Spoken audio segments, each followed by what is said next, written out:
नमस्कार, मी मुस्कान. आपण पाहतात माय मराठी टीव्ही. रोजच्या ताज्या बातम्या पाहण्यासाठी आजच सबस्क्राईब करा माय मराठी टीव्ही. पाहूयात आताची महत्त्वाची बातमी.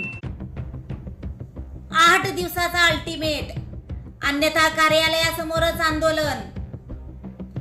कराडच्या राज्य उत्पादन शुल्क विभागाच्या अधिकाऱ्यांना प्रसिद्धी माध्यमांची ॲलर्जी. चक्क केलेल्या कारवायांबाबत माहिती देण्यास टाळाटाळ. नेमके काय गोड बंगाल? एकीकडे आपण आंदोलकांना सांगता की आम्ही कारवाया करतोय, कारवाया आमच्या सुरूच आहेत, आणि एकीकडे प्रसिद्धी माध्यमाने आपल्याशी संपर्क साधला असता आपण म्हणता आम्ही बाईट देऊ शकत नाही, आम्ही माहिती देऊ शकत नाही. इतकेच काय तर केलेल्या कारवायांबाबत माहिती मागवण्यासाठी एखाद्या प्रसिद्धी माध्यमाने आपला मोबाईल नंबर मागितला असता चक्क मोबाईल नंबर देण्यास देखील नकार देतात. हे असे अधिकारी आपण कधी पाहिलेत का हो? आणि असे अधिकारी असतील तर कराडचा काही उडता पंजाब तर होणार नाही ना. भीमशक्ती सामाजिक संघटनेच्या वतीने आज राज्य उत्पादन शुल्क विभाग कराड कार्यालयात निवेदन देण्यात आले. पाहूयात निवेदनात नेमके काय म्हटले आहे ते. कराड शहर व तालुक्यामध्ये बेकायदेशीर अवैध ताडी दारू विक्री सुरू असून यांच्यावर आपल्या कार्यालयाकडून ठोस कारवाई करण्याबाबत वरील विषयास अनुसरून विविध संघटनेच्या वतीने सांगण्यात येते की कराड शहरासह कराड तालुक्यामध्ये अवैध ताडी दारू विक्री व्यवसाय सुरू आहेत. यावर आपल्या कार्यालयाचा अंकुश नसल्यामुळे अवैध धंद्यामुळे गुन्हेगारी वाढत आहे. तसेच अनेक जण व्यसनाधीन होत आहेत व त्यामुळे मृत्यू देखील झाले आहेत. याबाबत विश्व इंडियन पार्टीचे जिल्हाध्यक्ष बापूसाहेब लांडगे हे दिनांक 12 मार्च 2025 पासून आज अखेर आंदोलनास बसले आहेत. तरी सुद्धा कराड शहरासह तालुक्यामध्ये ताडी व दारू विक्री चालू आहे. याबाबत आपणाकडून चुकीच्या पद्धतीने कार्यवाही चालू आहे. आपल्यासह स्टाफचे ताडी दारू विना परवाना विक्रीसाठी पाठबळ देत असून व ताडी व दारू विक्रेते यांच्याकडून हप्ते घेत असल्याच्या तक्रारी संघटनेकडे आलेल्या आहेत. तरी आपल्या कार्यालयाकडून जागेच्या मालकावरती आणि ताडी विक्रेता मालक यांच्यावरती कायदेशीर कारवाई करण्यात येत नसल्याचे दिसत आहे.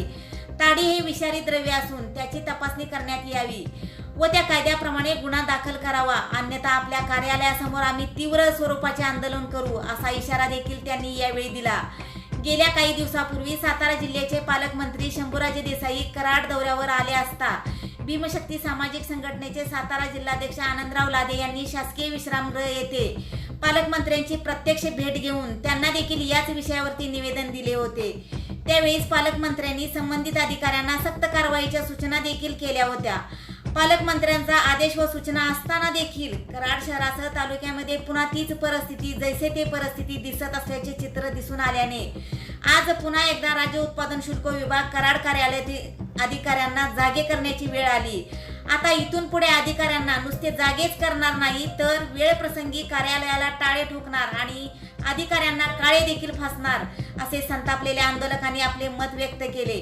पाहूयात पालकमंत्री नेमके काय म्हणाले होते.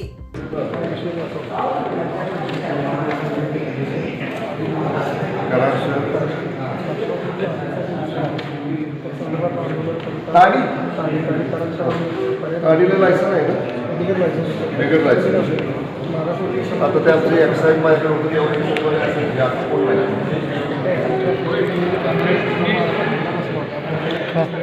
इतके दिवस झोपलो पासून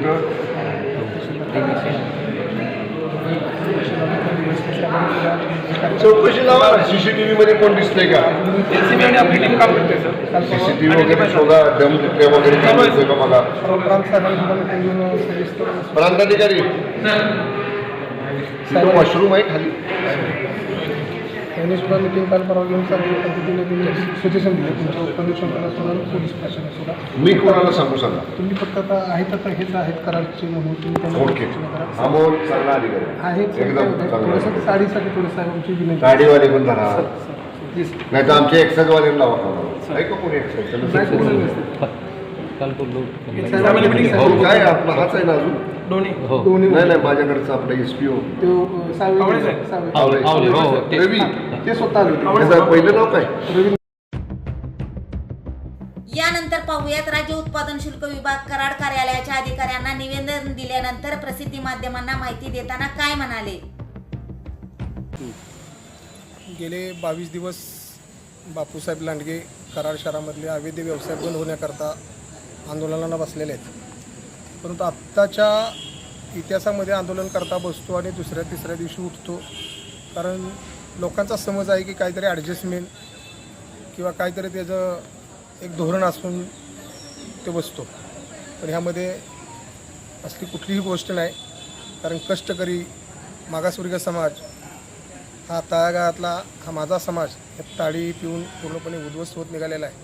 हा शासनाची मान्यता नसणारा व्यवसाय एखादा करायचा म्हटलं तर तो बेकायदेशीर ठरतो. त्या अनुषंगानं आज आमचे उबाटा गटाचे आमचे दशरथ धोत्रे साहेब असतील, त्याचबरोबर चव्हाण आहेत आणि बापूसाहेब लांडगे, असा कुणीही गैरसमज करून घेऊ नका की या पाठीमागं काहीतरी दुसरा हेतू आहे. आमचा एकच हेतू आहे की कराड शहरामध्ये जे विषारी द्रव्य विकला जातो आहे त्या अनुषंगानं उत्पादन शुल्कच्या अधिकाऱ्यांनी त्यावरती ठोस कारवाई करावी आणि या कराड शहरामध्ये ताडीमुक्त हे कराड शहर कराड तालुका करावा. अन्यथा उबाटा गटाचे चव्हाणने आता इशारा दिलेलाच आहे. मी लेखी स्वरूपात त्यांना विनंती केलेली आहे. आज पोलीस प्रशासन या पद्धतीने काम करत आहे, परंतु आम्हीसुद्धा त्यांना वेळ देतो आहे की गुन्हेगार तुम्ही ताबडतोब त्याला अटक करा आणि जनतेसमोर आणा की त्यानं भल्या चौकामधला प्रशासकीय इमारतीच्या समोरचा अगदी मंडप जाण्याचा प्रयत्न केला. म्हणजे एवढं मोठं धाडस आणि एवढं मोठं ज्या काही गोष्टी करतात तर त्याला थोडंसं पोलीस प्रशासन कमी पडते असं मला वाटतं. आणि माझी एक विनंती आहे की कराड शहरातील तालुक्यातील पूर्णपणे ताडी पूर्णपणे बंद करावी. अन्यथा 8 दिवसानंतर ह्याच ठिकाणी उत्पादन शुल्कच्या ठिकाणी आमच्या आंदोलनाची दिशा ठरवली जाईल एवढंच या ठिकाणी आपल्या प्रसार माध्यमातून सांगतो. आज कराड तालुक्यात जे अवैध धंद्यासाठी बापूसाहेब लांडगे हा 22 दिवस झाले या मध्यवर्ती ठिकाणी आंदोलन करत आहेत. या विविध संघटना भीमशक्ती, शिवसेना, उद्धव बाळासाहेब ठाकरे, विविध संघटना, क्रांती सेना वगैरे या सर्व संघटनेने बापूसाहेब लांडगे आज उपोषणाला बसले. तर ताडी माडी ह्या सर्व हे विषयासाठी कराड धंद्यात अवैध धंद्यासाठी दातोनात ह्या ठिकाणी ह्या कराड तालुक्यात जे चालू आहे ते आता राज्य हे तर आम्ही दिलेलं आहे पत्र. जर ह्या पत्राची जर दखल नाही घेतल्यास आम्ही टाळेठोक आंदोलन किंवा काळेफास आंदोलन ही करणार. याची ह्या राज्य उत्पन्न यांनी दखल घ्यावी. जर आंदोलकाचे जीवित काही धोका झाल्यास राज्य उत्पन्न हे जबाबदार राहतील.